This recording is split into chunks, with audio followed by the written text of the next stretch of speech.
diane Kisumu.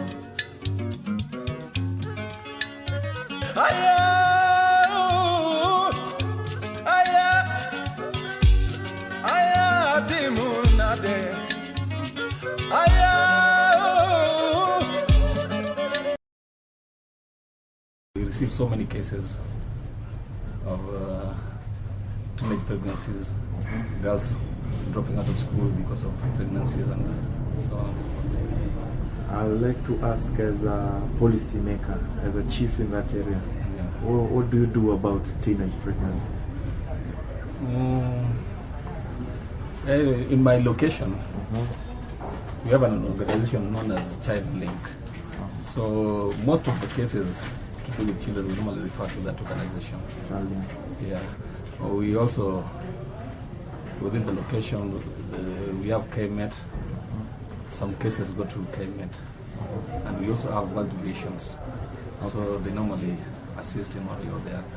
I'll just ask, as a chief, some of these teenagers are in school. What do you do to ensure that the pregnancy does not affect their education? What we can do is, because most of the people who impregnate them are also students, they are schoolmates. So what we normally do is simply counseling, and that is why we use the organizations that are around to assist us with this. In fact, our school, may I say, this year has been the best, because we have not experienced pregnancies. The other years you would get maybe 1, 2 becoming pregnant, and most of the class 8s.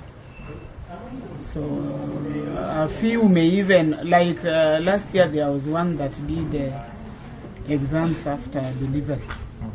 The other year there was one still. That one did exam when she was expectant.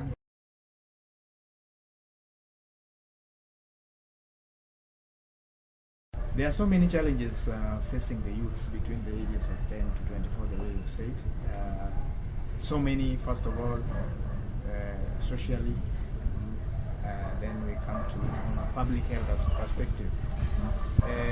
From the social perspective is that there is rampant poverty within Kisumu County, with about a poverty rate of around 30%. So many youths are left behind, or so many youths do not enjoy their youth.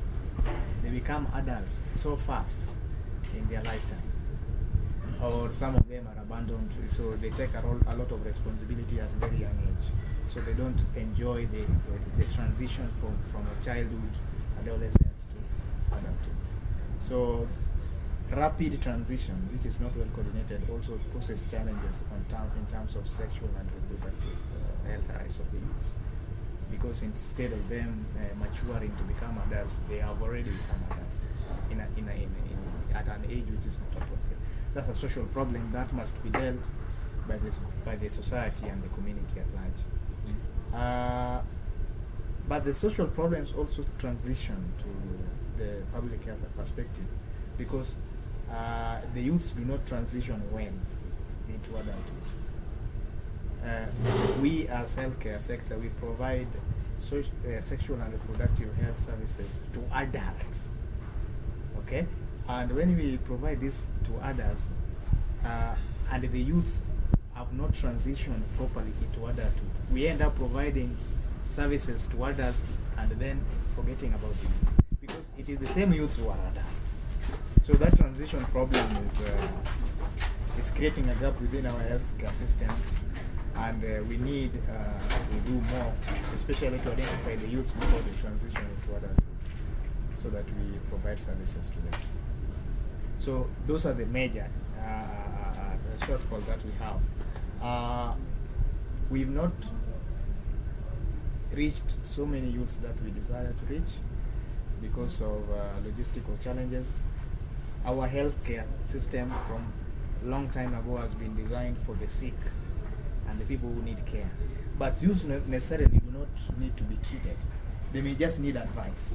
So our healthcare system has not been designed to provide youth-friendly services, and we are currently working so hard together with all the partners who are able to support, so that we provide youth-friendly services within our health facilities, so that any youth can go to a health center to get advice, or to entertain himself or herself, or to just be creative within the healthcare system, and not necessarily when they are sick to come to the healthcare system.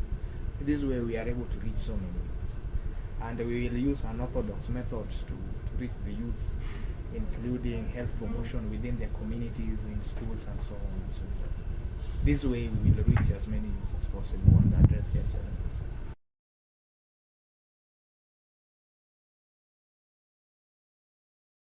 I'm telling you, this is quite challenging. There was a time we had a child in class 3 who got pregnant, a class 3 child. She got pregnant and it was an issue. So eventually this girl disappeared. We never found out where she went to. We didn't know where she went to. She dropped out of school. But 2 years later, we were told that she gave birth. And that's the time. We never saw the girl. And by that time, we didn't have any proper mechanism on how to handle such cases. So, being a child who was an orphan, maybe she ended up being married at that early age. That is what we think.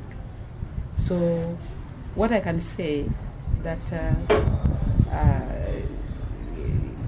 this kind of education should start right at the age of 3, because these children, they see quite a lot. They stay with the parents. Sometimes these parents are careless in the house. So what they see, what they encounter is quite a lot, and therefore we cannot leave them out. Yeah, they stay with people, their surrounding, and also social media. So they see a lot. So it's not right to say that maybe children at the age of 9, 10 are still children. No. Let us include them. Let us educate them. Let us direct them to show them the right way to follow, to know what to do and know what not to do. Yeah, because if we leave them, they are very innocent.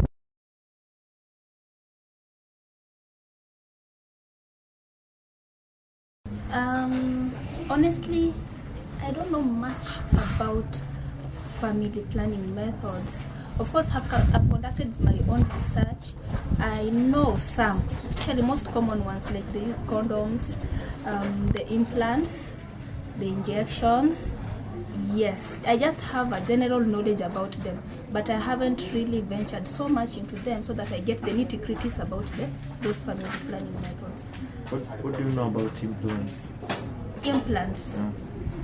They are kind of contraceptives that are implanted into the body, and they appear in various forms, like the IUD, is it? IUD, is it? Yes.